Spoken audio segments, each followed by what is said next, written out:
Don't just talk about your goals for 2020. Get healthy with us. Our facilities offer state-of-the-art equipment and 24/7 access with all of our membership plans.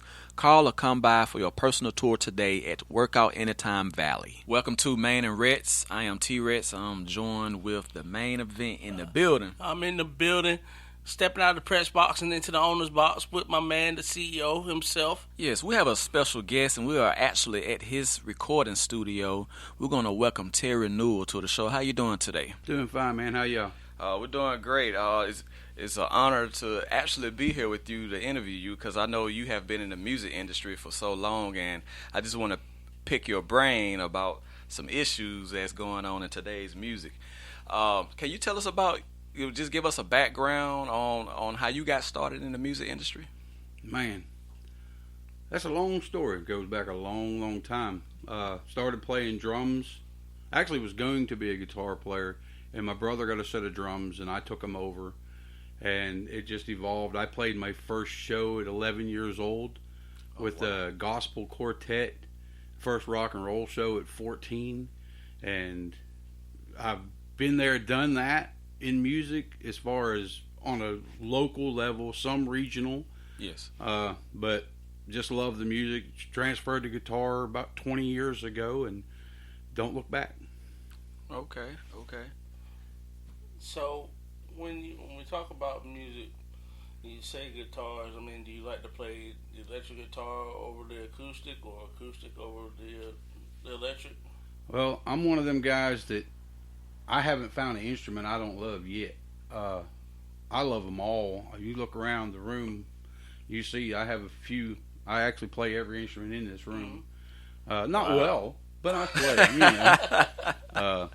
But I don't have a preference. I just love making music. Mm-hmm. Yeah, 'cause I see you do have a very wide variety of instruments in here. I might could play one. Well, come on, you come jam with us. You play any one you want. Okay. I see ukulele. I see some piccolos. I see a lot of good stuff in here. Some good stuff. You look around the room and it's a rock and roller's paradise. Mm-hmm. But the truth that not a lot of people know about me, that Native American flute's my favorite instrument to play. Oh, wow. Man, I go out in the woods, sit down with that thing, and just get lost. Me and God in nature, playing that music, it just soothes my soul. Man. That's the best thing in the world. Just getting out in the nature and just being out there, and not even just listening to music, but just being out there and just seeing the animals chirping, hearing the birds chirping, and animals flying around, or animals walking around in the woods. Man, ain't nothing like it. Nothing like it. Well, being a musician, all that you just said transfers to music to me. Mm-hmm. I hear music in everything. The most annoying sounds in the world has a beat to me. Okay. Even a baby scream? Sometimes you have to make it sound like music so to keep from losing your mind. This is true. Man has a point. Oh, yes. But I'm gonna say that's a blessing from God. Every baby's a blessing from God. So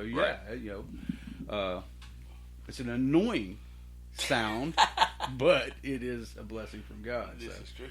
You go in another room. Yes.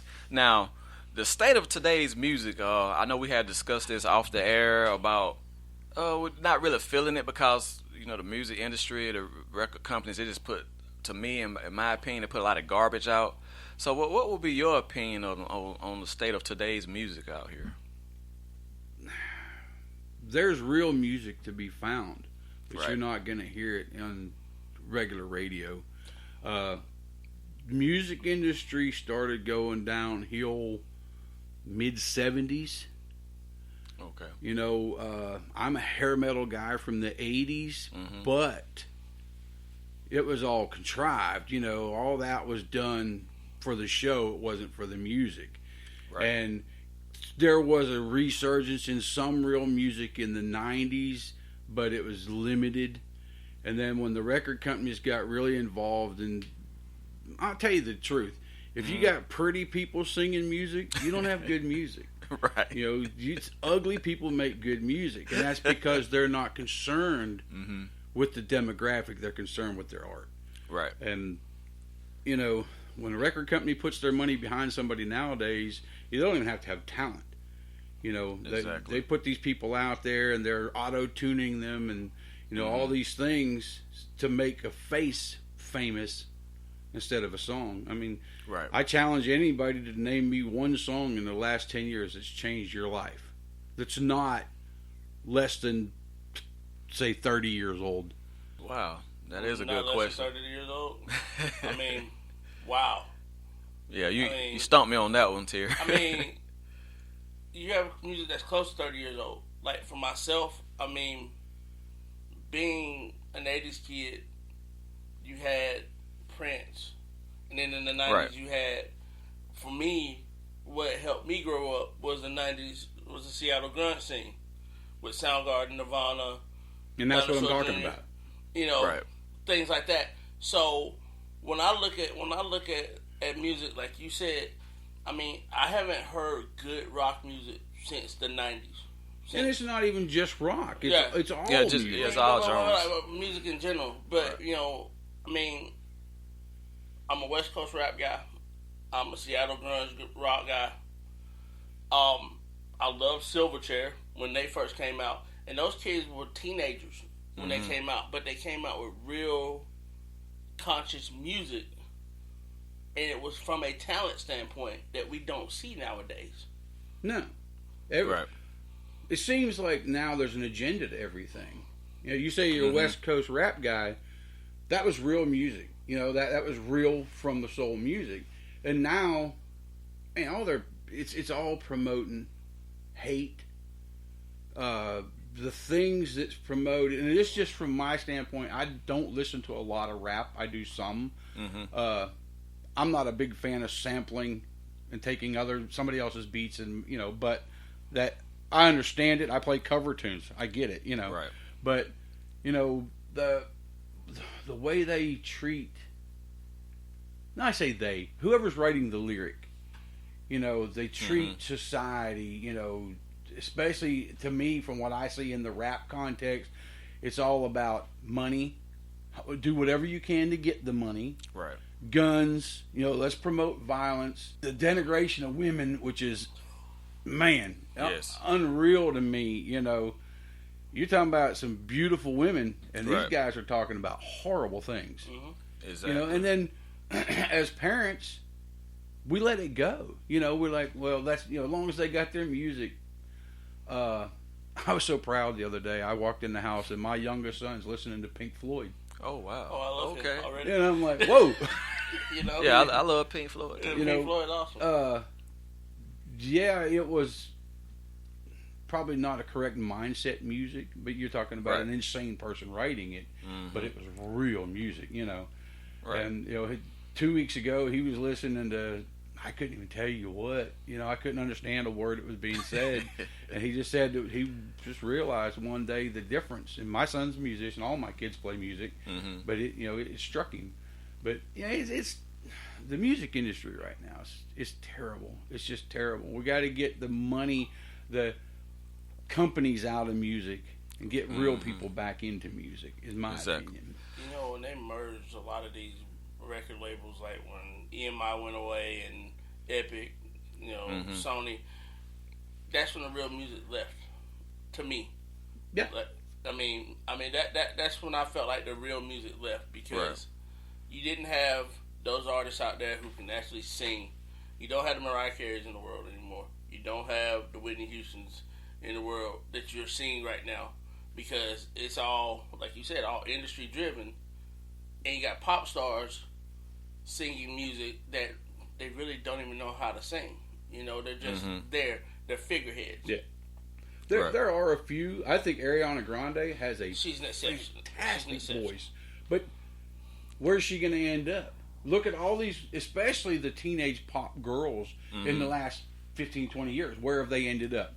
They end up on the cover of every tabloid because they're pushed. You know, record labels and all are not owned by musicians anymore. They're owned by corporations. And people that don't see artists, they see a dollar sign. Right. So they push and push and push, and these people snap. You know, they lose it, and they try to find themselves in a world that they don't even know didn't know existed. Now they're ingrained in it, and they don't know how to deal with it. I worry about these kids today that being pushed like that, because how many of them we seeing coming up suicides now? Right. Now that that's such a prevalent thing in society, it's like in the last 5 years, it's become the thing to do. When you can't cope with life, you kill yourself. Right. Dude, where does that come from? That ain't, I mean, hopefully, we're not talking about the Kurt Cobains of the world, because we all knew Kurt Cobain was just right. It was a different Right. It was a different animal, but you knew he had some issues that he outlined them in his music. In everything he wrote, he outlined everything that he wrote. Yeah. And you look at Tupac, he did the same thing. You look at, there's so many examples out there. Jim Morrison. I'm sorry. They outlined everything that they did. Jimi Hendrix did the same thing. You just go back and listen to the music. Mm-hmm. Yeah. Well, when your lifestyle is fueled by alcohol and drugs, you're headed down that path anyway. It was never a surprise to these people passing away, from suicide or drug overdose or whatever. It was an inevitability that was going to happen. Right. But these kids now, I'm terrible with names because I'm not in modern music. Yes. There was a young guy, I guess he was a DJ/rapper here a couple months ago, early 20s, decided, he couldn't take it. Things weren't going like he wanted to, so he kills himself. And there's these, y'all familiar with K-pop? Yeah. Yes. All these young, I'm talking about 14, 15-year-old K-pop kids, they're killing themselves left and right. Right. Because they're trying to get to America and be part of the music boom, but there's not a music boom. And when they find that out, they're crushed. They don't know what else to do. So, and as adults, as parents, that's the thing we need to get across to our kids is there's not the end of everything, Exactly. So we're going to have tough times, and I just want artists to know that you can't fall for the facade that America or anybody is trying to paint. And I guess the musicians, they fall under the pressure. Well, I guess I'm not going to be successful anymore, so I guess the next best thing to do is kill myself. Exactly. And then we want to put that legend label on them too soon because they did that. And I don't understand that.